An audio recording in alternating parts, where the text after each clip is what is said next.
Retrouvez-nous dans l'interview de l'unionisme chaque samedi à partir de 17h30 avec notre invité, Maître Pasteur Sirlakim Nano. Dans quelques instants, des paroles autour de l'unionisme.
Enyo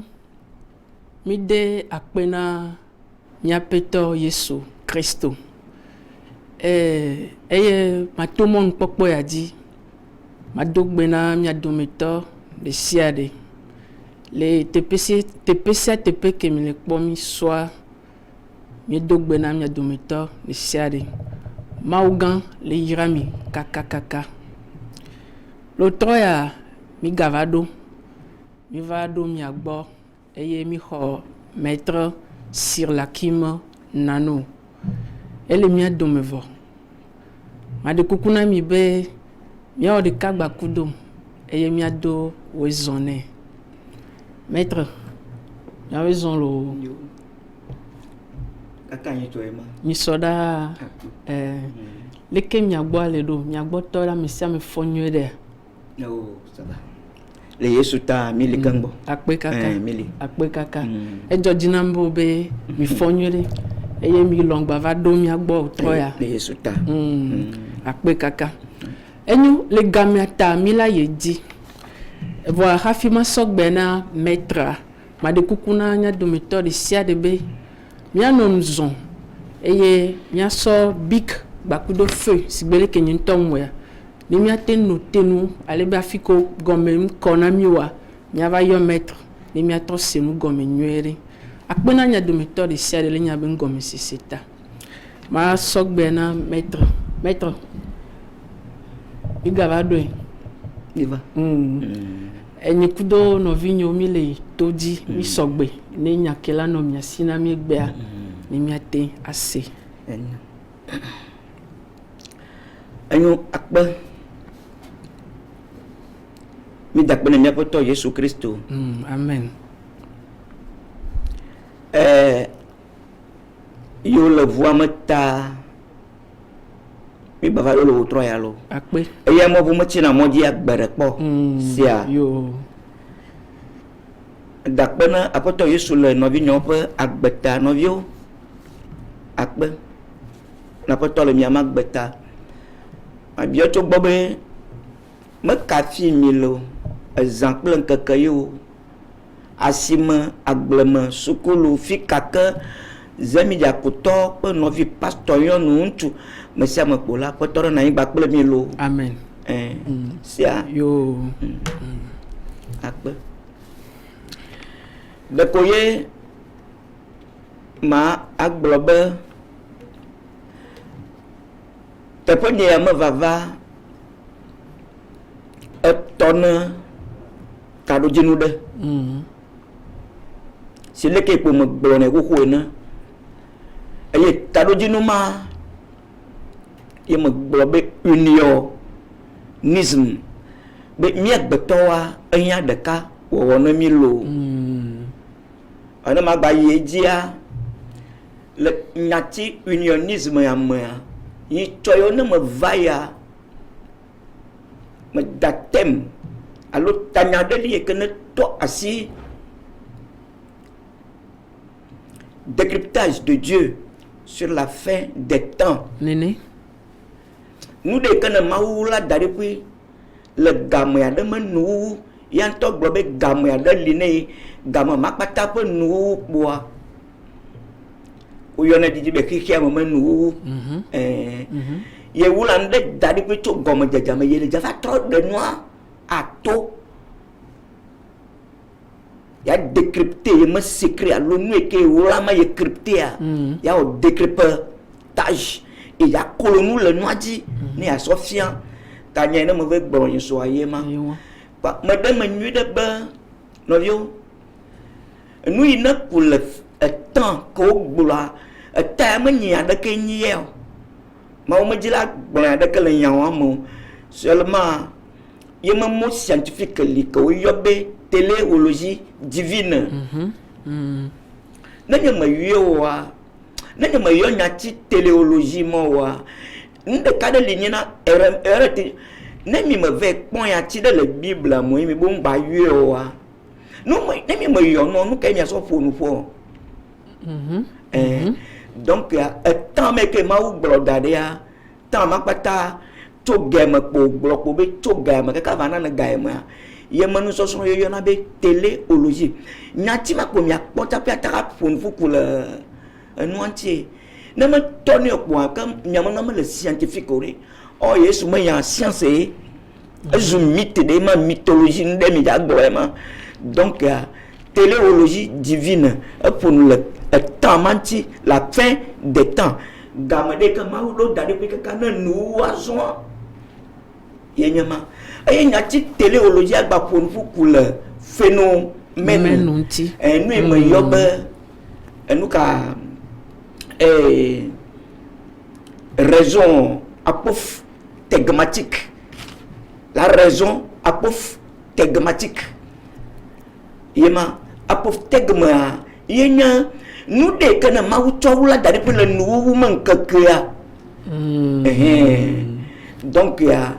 nous est comme là d'aller ma nyati apophtégma pour nous l'entison une révélation apophtégmatique. C'est ça. C'est ça. Parce que téléologie divine elle a ton assis et que ma ou globe yi de li kaka game que no gloma globe gapo poade le gapo ma gama me que bible la gloa gama moya la téléologie ton assis et phénomène yo connait noy le gapo fo mama et que ma ou globe nu na no le que voir le que nous no boa téléologie ba ton assis phénomène c'est nous jobo ndo ko me nyinu anevo nyinu le jo phénomène ma nous extraordinaire ne kondo kaka ye me va pour le phénomène on dit so vai ATP ATP donc egbea phénomène en mawenu e ko ma globe egbea me ja yeji akpe avec do apofa tegma amelo akpe kaka maître wezo kaka akpe na yesu sia ma pour nous pour falo maître anyo egbele mi agbo abiola akpe na yesu lo anyo no vio nya yeji chachale nya ma gama ya ta nya yeji na ma globe yi tu que mi fonu le phénomène on tia mi ma ba tra yo di fifia kaka phénomène na do poto ma va gbo fifia ma tia wu no ta ma gbo nu ko na le jojo ma ta wu nu seulement ma gbo gbogbo to do ka ganya mo susu va be enu ya togbea eli enu ya ko togbe le jojo abe godi de le church home manya be vodu home Christo mo home ne de nu ma le vodu pe vodu ale wa wo nya tepe baba amaga yesu mo home le church home la tarodia no de godi le vuvi nous que nous avons des phénomènes macabres et burlesques. Burlesque. Il se force à se retrouver sur la plaquette de la bouffonnerie. C'est ça. La bouffonnerie. On a trop aimé couper pour son dos à mon. On a des pantalons pour toi là, me fait comme quand au famille tout me tape ma tout pour au caquet là que. On a la bouffonnerie, le terrain de la bouffonnerie. C'est ça. C'est ça. burlesque ça ne m'a créé vont macabre là nous on a moins le macabre burlesque et puis on met le terrain de la bouffonnerie parce que burlesque il y a trompe nous on a il y a souvent pas de fondé de assiette Mbabiziolo Misia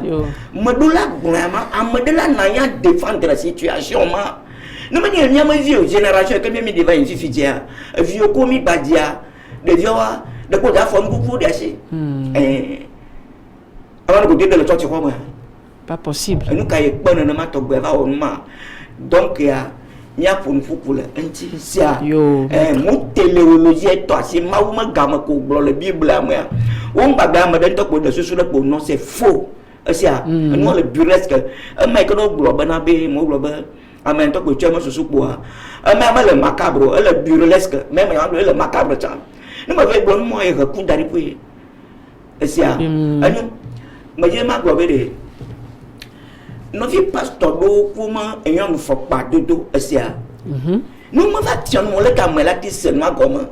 agbo nous le bo alors na mo bu ne gbogbo ba vi gbo ni je ya gbo be ma we donc a faut pas mala c'est une tourner doyon nous menu de un tourner vi nous tourner vi toyon nous menu do de bible gbangbo vont nous so soma nous so fait que nya wo yon on na ya tiabe éonisme éonisme et on le marque et on le éonisme il y a dit éonisme il tient dans un mot scientifique nous me coucou un mot intellectuel que pour nous kunal nous tu es tout le nous ma do alors le gavi déjà pour ce do il doit t'en faut de ta nous sommes vraiment et ton pasteur et ton yon ma faut pas pour fermer ya pour rotar pour point tonton pour do bois nan ba ni tonton na ba le pour de ça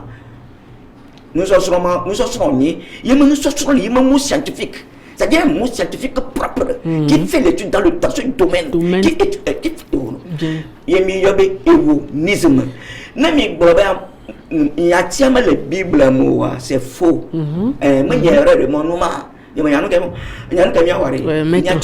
parce que aussi donc notre fois pas que le monde de yon monde de le church pour pasteur et de church ton tu es un monde de quoi éonisme ne y a tiens moment de toi on m'a expliqué non odola gbenpo maître enyawale tepe donc il y a maja trophy fitia phénomène ne poto ama bloc kaba na miato yo quoi il toma mabe brother un va maye di papa ben ya se obono mo na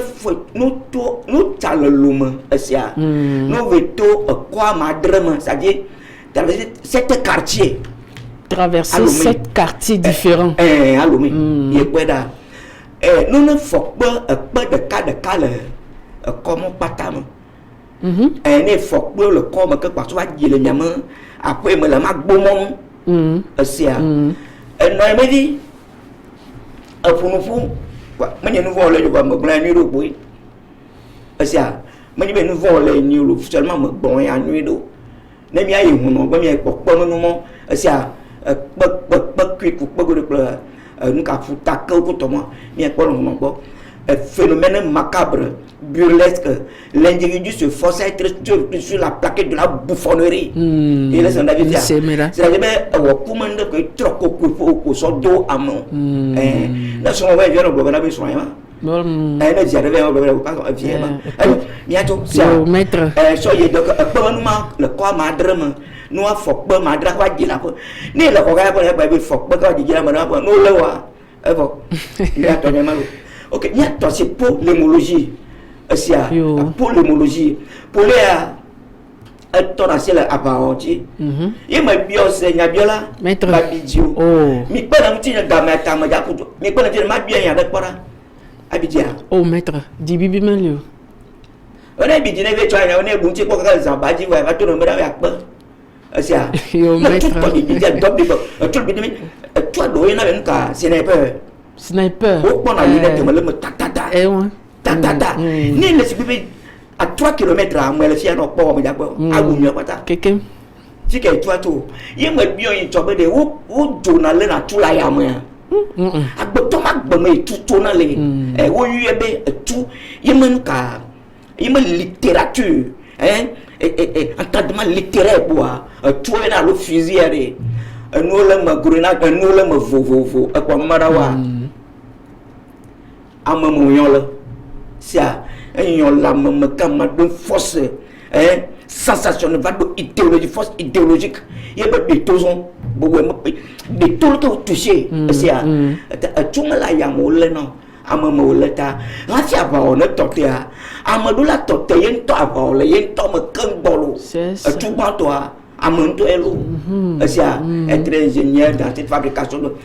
tu ba to bo yebe amen elle est claire mais tu me tu to yamo le mais comment tu pouvez retourner le gouvernement quoi jamais amama yo non alo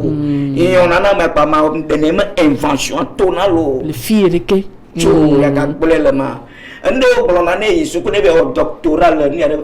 mate agba ya mo la elle était payée ya la trolo elle était payée asia ano ya bla nyajo ne be dio tuare amanto elo ba ko yo be tua tu yo do ke fileja mo nyere be tu fizi asia sniper mitraillette et la gonda amama yo le rafi on a amené à me mettre en pratique théorie ba kudo pratique toucher fabrication asia nya ba ye diabe nya bela maître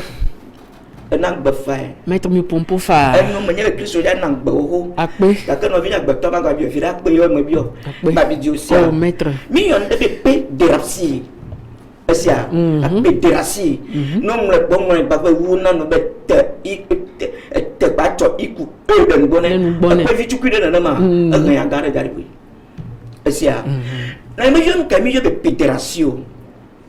le gars comme maman do no katave mi pa mo tinya ya mo ti de ka go do mo vele mi pa no nya ya anu de ka va dicto lèvre dicto ko comme toi mi pa toi ya le ni do hon mo susu nya mo ya mi le fa yo fe be cerveau voilà ni do mo ko la ya po bana be ya po eta enu ka boréal ya po attaque sik ayi ba mo ve no na fier que cerveau ayi ba mo ve le mo la ne me nyana mo chaka mo video lo bon yekpo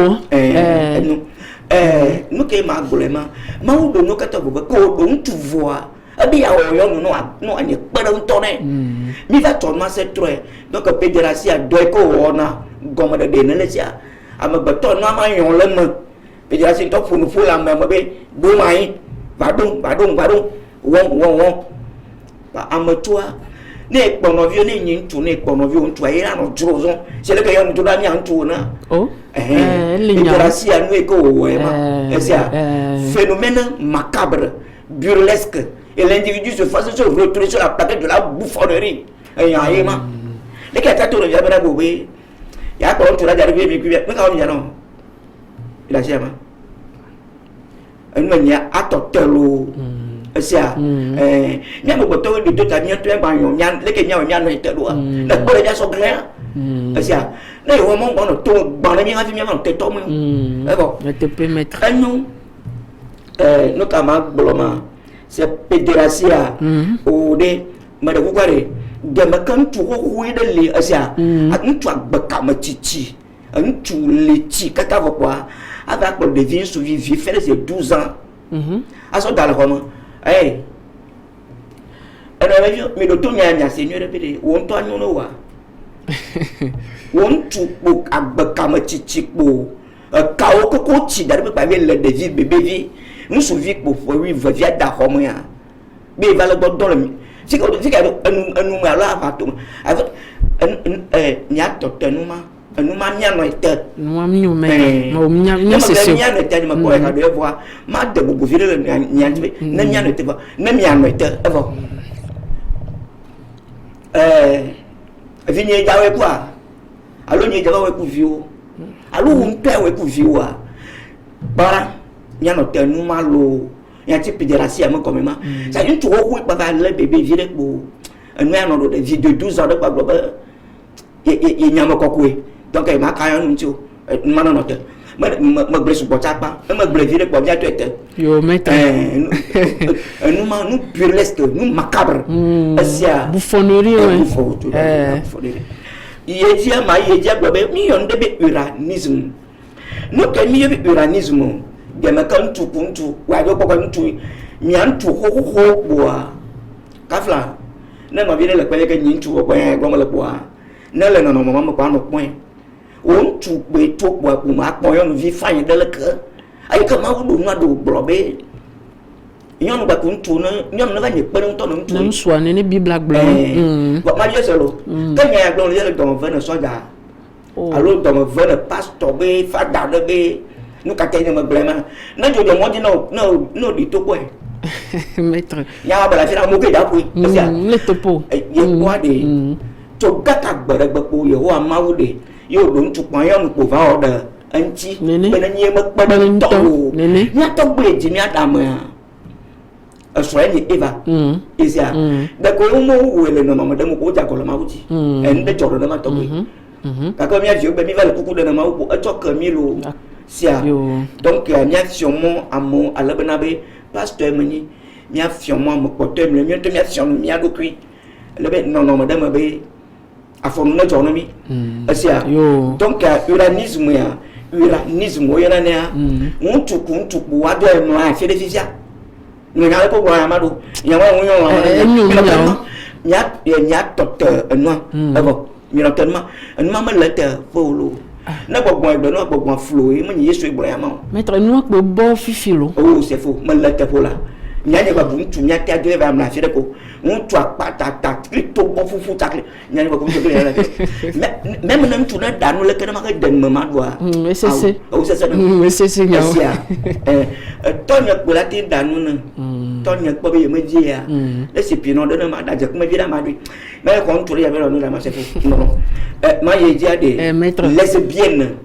esia nu ke mi ye be lesbienne yɔnu ku yɔnu enu anya nu fanya enu yɔ nu manyo ame ɖewo ma te agblɔ nyɔ gbɔ bena be ɖe ame ya be ma ƒo nu ƒu le nu ya ŋuti esia ne xixi me ne fa lo ne agbe ya me mi le anyigba dzi ne wòafa ɖe mi lo ekpɔ covid ba yi ke ne me dɔ me ne va wu amea yevuwo kpo ɖo technologie esia wɔwo do abubu akpa ewu nyawo gbɔgbɔ ka ɖo ewu kaka be mlɔ na anyi ba trɔ fɔ na va na ba tɔ wu na kaka ba wu na ame yibɔ vi ɖe kpe ɖe egble nya ɖi ke ŋgɔ ya egble nya tsari esia akpe kpo mia do na aƒetɔ donc ya lesbienne nyɔnu ku nyɔnu atɔ srɔ̃ aɖe esia me gblẽ tsɔ le fie be na ŋutsu ku ŋutsuwo ɖe srɔ̃ ye nyɔnu ku nyɔnuwo ɖe srɔ̃ ɖe evidzigbe me bali na wo gbeɖe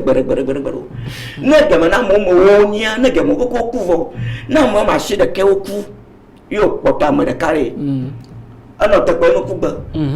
gbebe ka su be ne ya ku kpoa amewo me woko ŋɔ ɖokui abe aba ɖe menye anyigba o dza nɔ alo aƒu aŋɔ lo aŋɔ anyigba abe aba ɖe ema ɖe me ɖe ase po aƒu mɔ mɔ ŋlɔ ke dɔ vie ɖe mi ɖu ne ma aƒu ŋutɔ ƒo 18 heures ne ɖu aƒu tɔ ne eto wɔna ta sugbɔ ne ɖo aya be aŋlɔvi ka ne edina vɔvɔ ne mi kpɔ ɖe le nɔme mi dzi mu miatsiwo ta ne mianya leke nuwo le ɖo gbɔgbɔ mi kpɔ ɖo tse Yesu ne miabiɔ ye wòatɔ kɔ yɔ tsi mi gbatsɔ kpɔ aƒo nuƒo ɖe kpo enyo nabia la maître ma ye dzia de akpa ɖe le yɔ be pédophilie esia esia impubère wa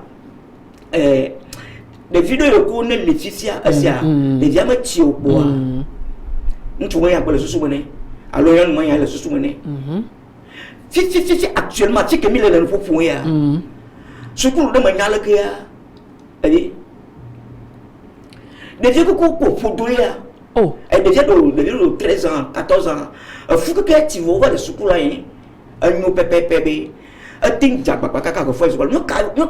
c'est-à-dire ne kiwo kaka enuma tɔgbe ve le tsɔtsɔ ŋutsu akawo ve le fua dom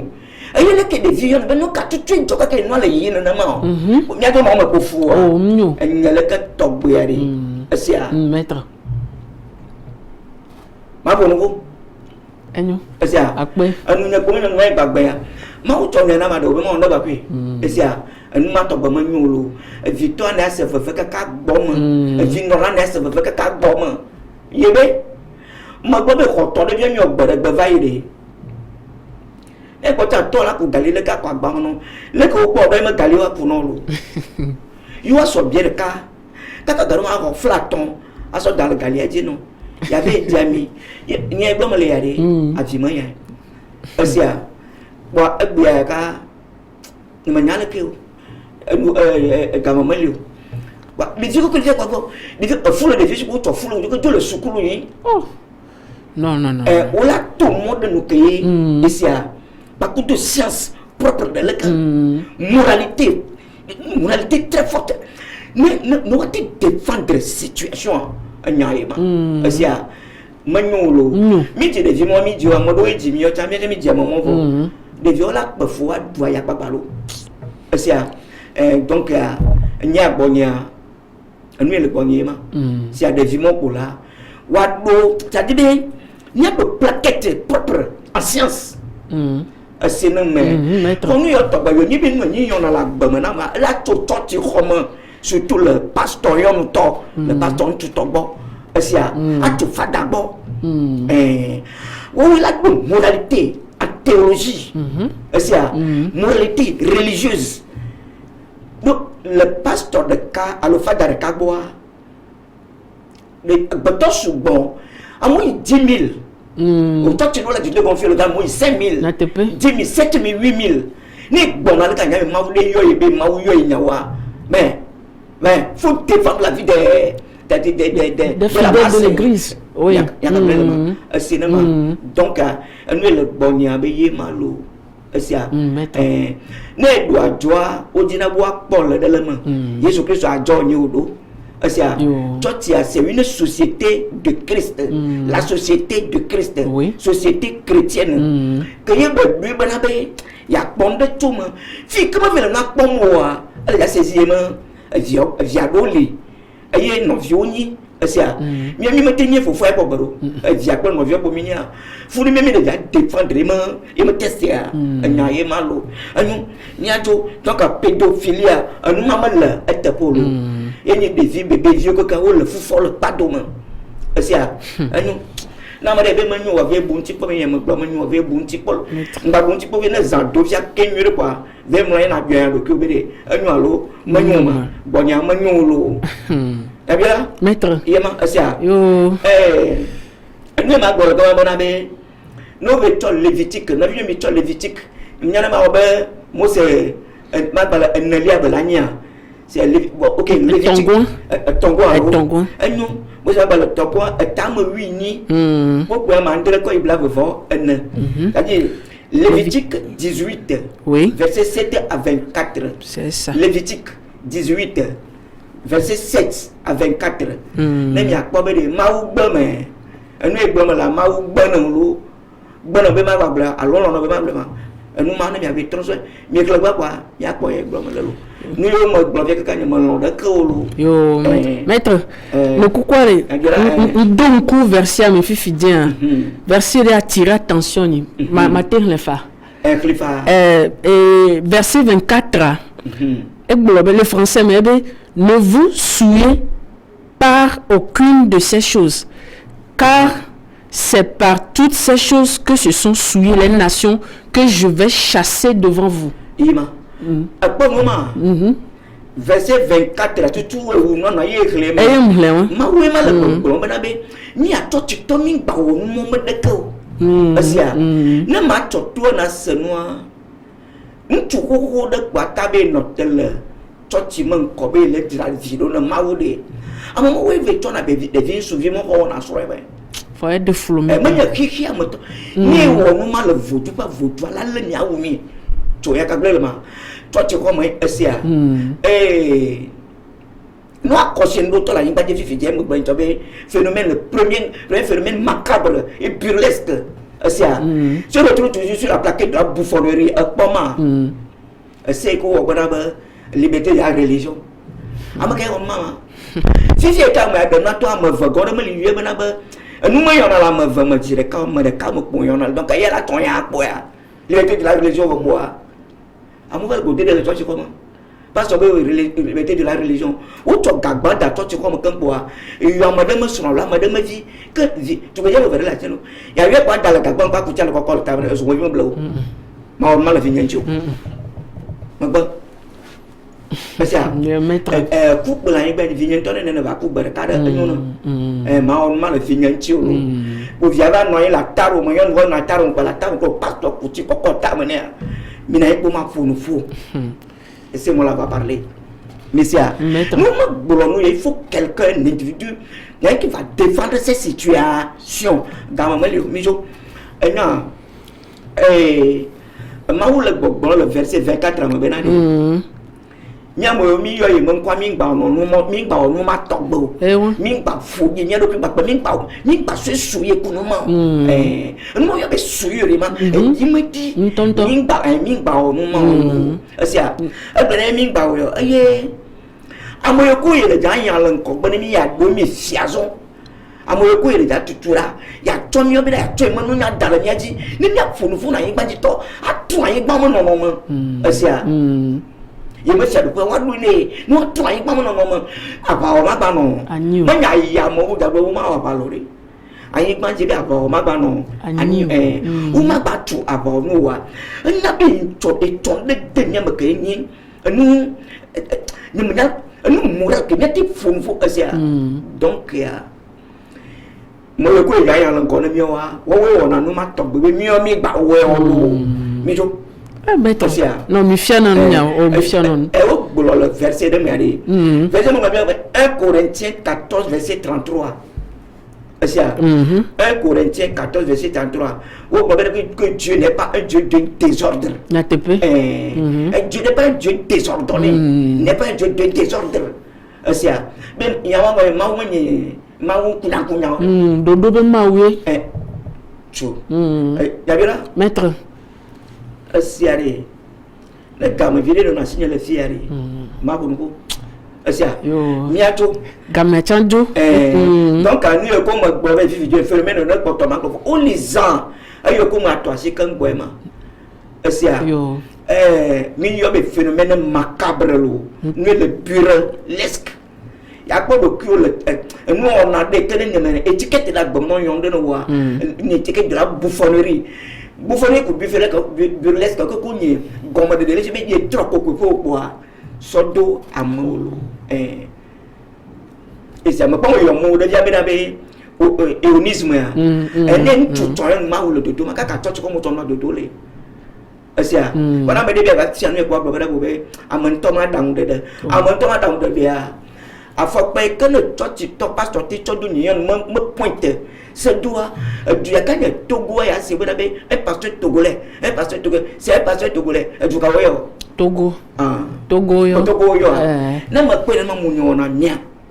asia c'est un pasteur togolais bien qualifié par un pasteur togolais c'est na ma de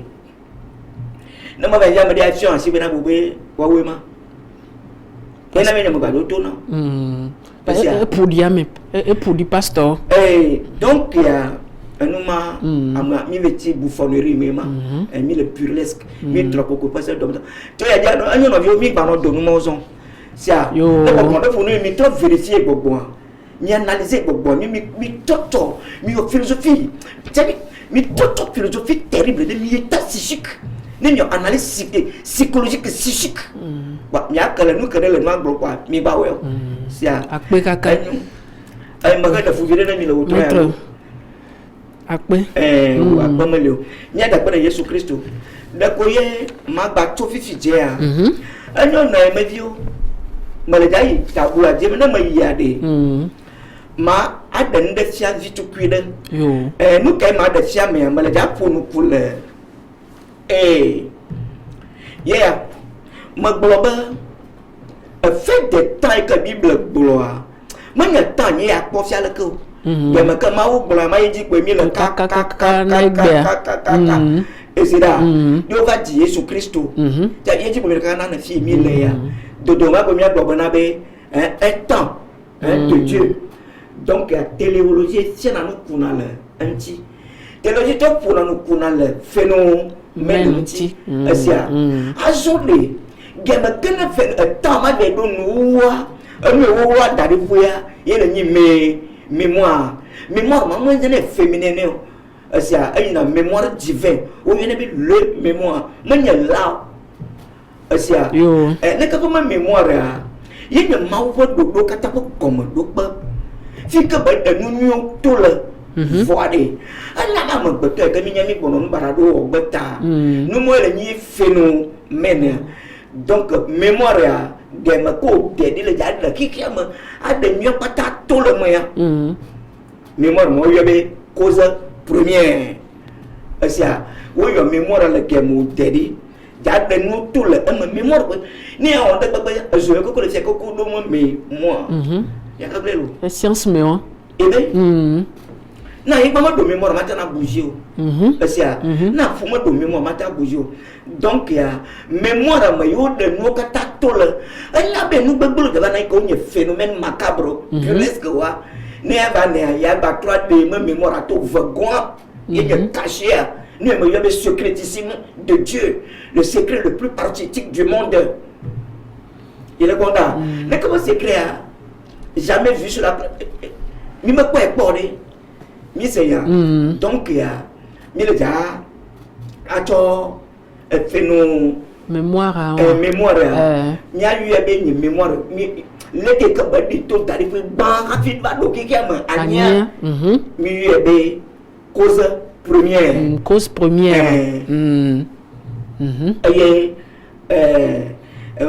tu sais moi va y quelqu'un nous va le govo ko be phénomène on li nous gbegbe phénomène macabre lia le kan tu kun tu raison do yen ko na raison do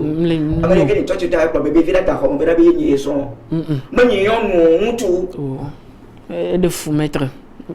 nous mangeons des phénomènes macabres donc les me gamme ont trop de mémoire à tout à son le mémoire maintenant be cause finale wa me veon toi me veut mais quelqu'un me dit si tu fais ça toujours à toi prouver véracité ma ou gamme véracité et ça va maintenant prouver le vérisme de Dieu à travers maintenant le mémoire et mémoire portée à de la nous camino cause finale cause finale abira maître mi c'est gomme donc nous comme awari na me toi mal adam yam ga ko me vire me bien mi ne ça ma bon to mano jeune ma adam no papa di ma mesia na me to va fia na me to fi je boa matin a to ba abe ma tonu ya le ke ma won de ko ka face be mémoire ma non ma ye ya to be c'est le que mi poe ne na ma wonu ya le ke c'est la de me ja to tonu ya ba sa approfondir nous y bolom le télé au logiquement approfondir ton mémoire ma même do fia ma to fi le ke be yo ma to fi le ke c'est le que ko mi le po ma na ma to mémoire ma je ko mo ya na ma de kala fi ne fi je to ba le ke il me ba de kala fi ya bon mi ko nda donc kaya atinye kwire ya ni kwire ka fi ya le ke ya ma chebe nya ma dran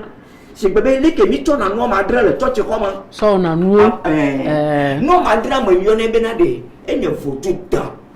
nous y a ogre le dieu de la mort quoi kuma maula no ma dran yo na le fotu pelo data ma dran que na bla eva manya daniel ba mo no ni le avumana am esia le que kuma no azoa yenyi na plus na me tu le faire de plus ye me tofi abe moins avant mi kwera ko kwa na ko moins ya plus ya ka kana ni tout le fil le kia ne tria ye ko na fa tout le fil wa ma va ma go do na ma tofi na ma wo anu kama ma de femelle la fille ko fille na ma femelle ma tuer le fille ye ma to jack le fille le kia Jack Jack comme branché na so dona ye kwera wo esu ko bana be amyaka mala na do fe femela mo fo kwa na mi tanzo lo me kala fi am polo keke ou la noci. Ola sinya. A bon tout le maou mais encore de chimie physique mais. Donc il y a mémoire que ne maou dadi nous y a besoin de d'accord me tourner à ça pendant nos vies nous te trop de monzon do avec que bébé temps de lit il y a le temps nous fin de temps donc avec un circuit il y a moins plus il y a n'importe aussi dans le doigt nous comme maou mais de toi n'a pas ben le tout mon fille c'est mémoire il y a pas trop de cas le fille le quoi ba quoi et yema veut dire que si à cause première il y a de nous tout le c'est alors cause finale que ni le fond le fichier nous comptons nous comptons la mission moi à disons phénomène on va le moi phénomène on le fait nous comment nous on va le job au que le job le phénomène macabre comment nous a mis le toit ciment c'est si bébé n'y a pas confié ni à ton soin de à moi à gloire la bonne il y a le phénomène macabre donc ma ou ben nous ne y a n'a pas de top bon nous ma au boya y a pas de caméra dade boya y a pas de mémoire à toute deuxième fois yo eu les hommes dans cause finale après là donc nous y a fait dire ni bon a chepo et ton y a fait dire y a pas il y a de noir tout le monde divinité dans maoun tout le tia elle moins bakla plus l'eau elle a me veillon maou de cap au niveau elle va ben avec yewunama et ba bona ba ama 1 Samuel 2 6 1 Samuel 2 verset 6 elle va verser mon coquille et do nous n'y a été de nous blanc Dieu maoun tout les bakla maou dans son entité amana ben nous kataye ba de nous il y a mo mi va go bana be nuit pour le vent c'est là be mi na wo nuit mi ba wo vent agba wana da ba play ba nuit de c'est ça be no ve jo na mi ye dia maga go bana be méthode biblicisme bible mot scientifique do yebi na bio mot scientifique yebi biblicisme na mi to biblicisme ya c'est-à-dire la Bible n'a pas de philosophie on est la Bible c'est ça mais blona banaba on va toi si modèle que philosophie Bible antérieure de biblicisme afia calmatisme a vivi tu gagner le fond afia de toi il y a ton nous tout ka bon ka de volonté là ma ou ma lenti là et bon ma ou bien oh c'est bon non oui et c'est maître donc biblicisme n'est pas Bible de cas qu'on voit il y a quoi un nouveau testament dans le Bible et apport ancien testament Bible de quand on me valeur si l'eau e ba soku noa na wo nu sha de ko be to po no ko to le nu ve ya anyi na mo e pour plus là anyi na ntu ba pe yon mo we ntu de do ese na ma wo na ntu de do we ntu ba pe yon mo we yon de do nyam to no na tepe na mo ma se mo no ve to nous ces universités ese amo dernière année le préparer doctorat no bi obede moi de bon la doit pas plus ces là wa me ve bon e ken chanye wa maître ya me sukulu yo wana nous veut ka ta donner à toi les bases de peu mais les plateforme de avec ton ka base de données de moi pour plus pour ni na lo moi me ve ko zo ganga yo le fi zo nya po ni do to moi pour plus ya ko neutre pour phase c'est électricité donc on tout monde de la soirée ko on monde de la soirée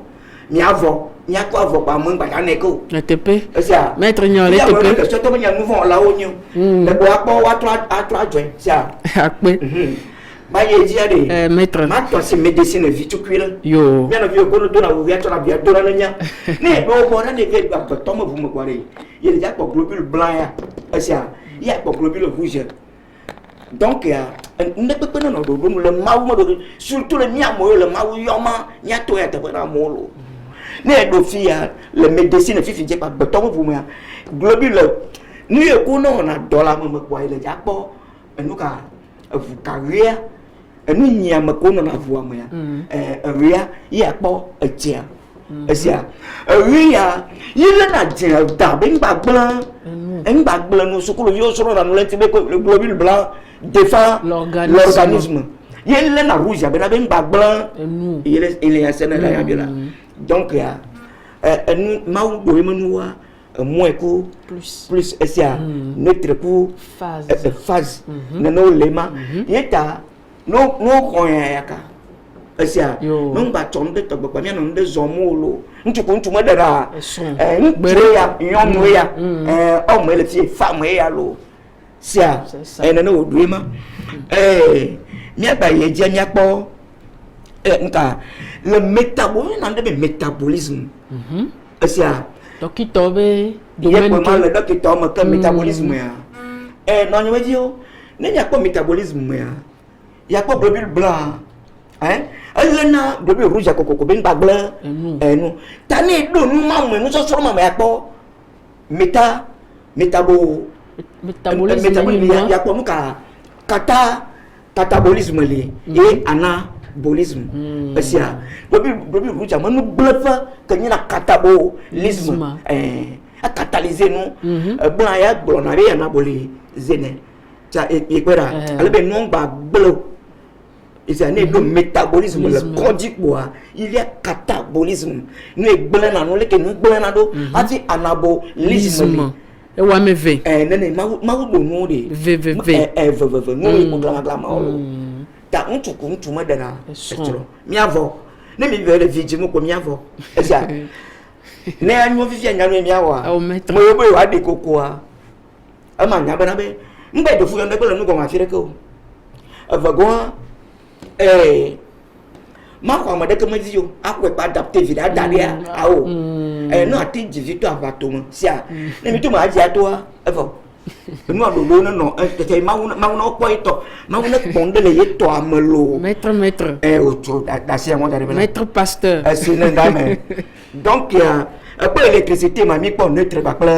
phase électricité mais ouais et mané pour cathode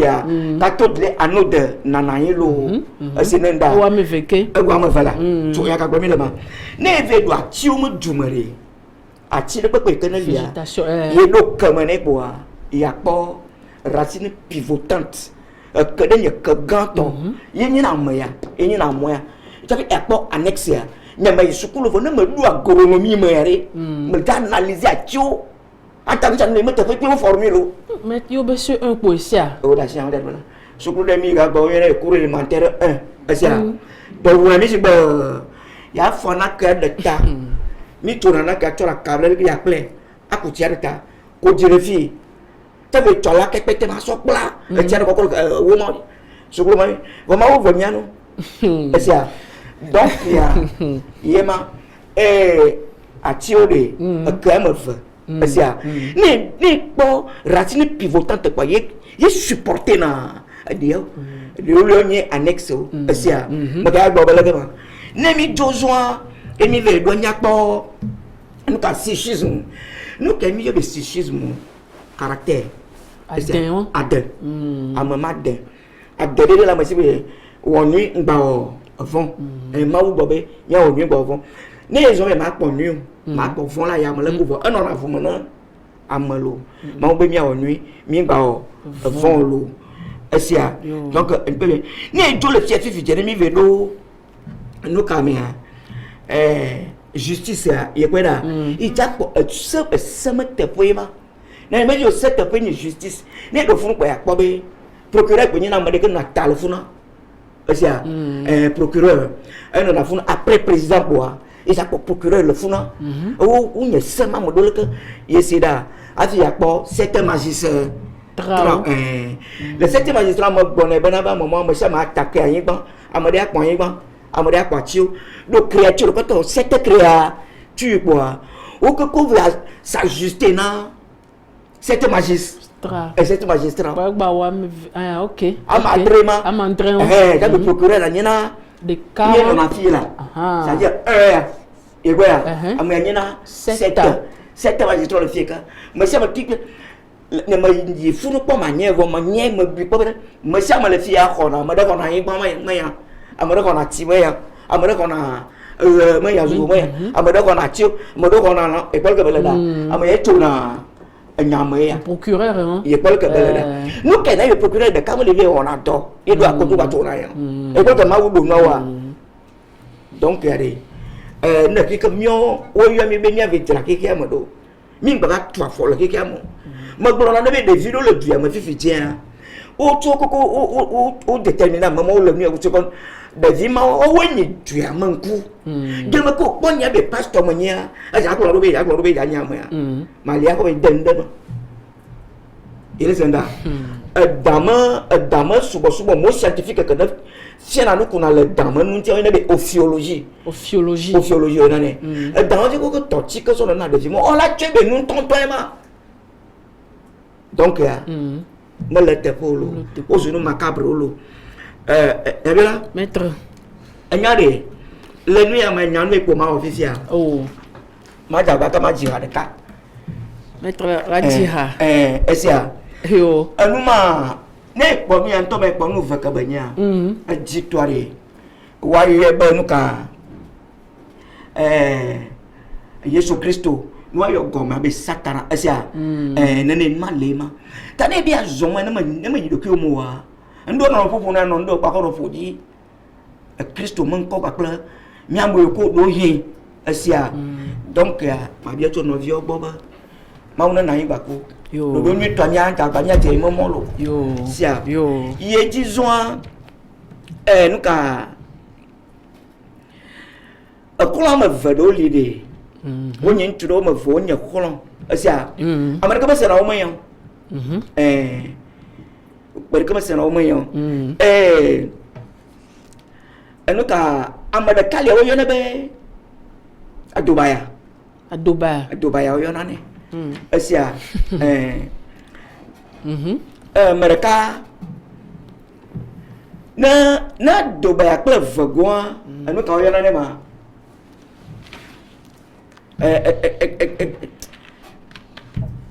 nya anu ka ma nko de le si na to na dobaya be nu ya to gbangba wo yori dobaya jina kokobe yawe eza donc ana me vegua to na dobaya ko ni la o ku voli ni de vade nu de li koko na vegua gbolona mereka to na mereka be nu ya be ma nyungba wo wa ala ji kokobe anima ko yawe ba eza ye wo jina ka be anya ya togba ma tuine na dobaya lo anya ya togba ma gbine na dobaya chinu konlo ye ma je kokama ne ndo onu gbegbe no de na si jalo chinu jino banya bo le na fo prophète ya o anya ya togba ma gbone na dobaya akanu konlo ye ma je kokalo habe nyacho sen maître nyanyi ngbali se nyacho gomolo to adobaya ka be gaula mani ya te foto no me amada kato gawu mani gawu be nya klawo abetu man ko ye kato gawu gwele ni adobaya ku gawu na gawu to na adobaya be nu badang bawo ai be awe ator ku bula gawu ji asia wa abe jende ba dobaya cho c'est là que Dieu a préparé le faux prophète aller pas moi de tagouner pas moi ça m'a tia sia c'est là on peut lire alors ba bien ko le ko ko ba no do me no do sia yo le ga to ba ya ve ga wo le ga jibe anya ya to gbe ma pine na do ba ya lo na ya to gbe ma pine na do ba ya tinu ko lo ye ma je go ka mo c'est là ja anya ya ka to gbe ma gbere na do ba ya aga no ko lo ye ma je go ka be sa jan yelo asia ya maître aga no ko lo ye ma je go ka tinu ko lo ye ma je go ka lo aga no ko lo ye ma je go ka mo tinu ko lo ye ma je go abio anya ya to gbe ma gbere na do ba ya e aga no ko lo ye ma je go ka mo untu mo ve untu kuntu mo da so yanu ba ko yanu mo da na srolo asida yabira maître ira asida nda mai ye jira ma gbolobe apa me e ponu ya kana la sia amele daga de nu ya to ne cause première ye ko ne cause finale de to yo fonu le phénomène ci mais les actes sont vraiment vides. Ma toi c'est vide. Bon, oui, est bien notable. Ma ou gamme notable. Le notable de Dieu. Nous y entendons ce soir pour y aller à pouf tegme. Divin. À me veiller le maître, à me vos fiomi. Me vaguant. Bah t'es me bourreau mon élève. À pouf tegme. À pouf. Fait. Et voilà. Yema vaguant teya achenona. Mais la kenny n'a pas notable. Bon to me java on le ko va to na maji asina awa ka de nyema notable de notable bo yo ne le nyema bo mo be e chamika a rogbe me ke le politique voilà que bi bo yo ne be archange me na khono vio de akbeson asia o yo ne be président des pasteurs ange du premier rang. Ben kokbo yemen koima manyira manto mo so wa nous que nous octroyer même donc il y a n'gama ko ton ko fu boire nous te de ben pas ko signe asi anu ya ju décider kana wala de saka kula Kristo mo do ntilo nyama gomema na emeju na mi ne ko nyana ko signe mani jesi be wala ba choro ba fi de dialo mani jesi e mo alo ko cicatrice de lango ko be jesi e ma o amodo protéger le no me ko ajala ngore misia jesia ni na ndeno na vuma na mo na mo yazo ni e kono o ti jobe na be no ka empreinte sigillaire empreinte sigillaire esia nous majoa yele ja kpolo ki ko to gbe ni na poli vous tout me poli to me poli la mo donc il y a fait dia Jésus Christ me faut sigillaire Jésus Christ me signe nous y a le gars quand on tourne à quoi quoi on a besoin de nous pour la machine maintenant j'ai des documents colo ça donc de comment doit caméra mettons tignou novio caméra mettons tignou nous soit que à quoi pour pouvoir important que na il tourne avec des dit donc à essayer que nous regarde le camp avant de faire le Christ on va vraiment caméra nous y a mis tout vous me nuit de mais toi on a déjà pas le temps de vivre pour bon il y a des gens qui ont le il y a pas décidé ou toi si le tepoma mais il y a la décision nous il faut des siama nous même na godia dona mo le challenge nous y est na na glona mo on zo to ko ma nyaye ma nous me va de temps mo la tinwa mo ou le gars de tio kan apostasio actuellement maintenant le décider que le men empia actuellement mo actuellement situation de wantizo nyaima donc ya le kapama moya o baba be enyame ke ki digne d'être signalé sia amade ke na hiaye jetutu ata gbonya na mo ko so kula enu ya togboya nti enu ya kanchele ke enu ya ogbo le nchema ya ko Apocalypse 5 verset 5 à 8 Apocalypse 5 verset 5 à 8 agno comme immolé mais le ko livre baleviel made noy le maudama si quand même à quoi dire mais que noy le trône dia a mais vi quoi balé le yemasimu ya yenya agno comme immolé lui n'est pas immolé différence le fond tout le sia yesu ko wade vous voyez ça mais yade jadul ya va do pele me nya disons a trop le me testa duetia yen ton batte da do pifia et sia donc no baba na wo va y voir me pas va no va y voir nyanya jesi ya volo sia donc il y a des personnages importants d'un groupe humain d'une région ou une ville nyam kwasi kuta nyam kuta kwasi ada manyam to mo ni o voa mau mai no malere na ma e wa vaka a khona no violo notable hein amena de mi am ko mai malu manyam de bona topo sia yo mo ba bene top prophète ba bene prophète ya mau ya nous avons décidé de nous plaquettes scientifiques pour pouvoir défendre la situation prophétique. Et nous, personne important qui attire l'attention de je suis quelqu'un bon. Il y a des gens qui nous sommes comme les au fond de temps do les qui sont comme l'eau les qui nous le temps mais le tepoya ni le capama archange vraiment le pour nous couleur anti là mais me vom y a des problèmes il y a des problèmes to bon quand de colonel mi anti ko tari Donc, il y a un tournoi d'image qui dit Garo Malo. Il y a donc, quand le premier que les membres de l'État, le Giga Mania, moi, je vais aller au circuit avec un mauvais phénomène au l'état, à ce de cause finale à tout. Nous sommes corrigés le doigt. Oui, il y a Milo. Après toi, nous n'avons pas de mi. Mais quand il Milo, on n'a pas mis à talou. Maître. On number melalo de tiari elle te pama oui la mi kakalo akpe kaka akpe enyo toji no lo mi de akpe na nya dometo de siade ela be mi va no mianti et mi se maître Silakim Nano begbe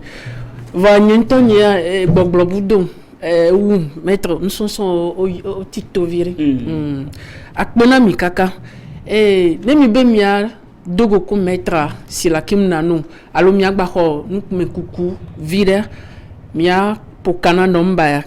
90 51 84 07 ezin les écran be gomme funu mia tengolom le WhatsApp ton numéro 1 dit ne mi YouTube dia mia pour Silakim Nano pamila kere émission ti mi dakpena mia domiteur de siade ma olira technicien temps et ni somme menagbe nyagba dogo. Bye bye.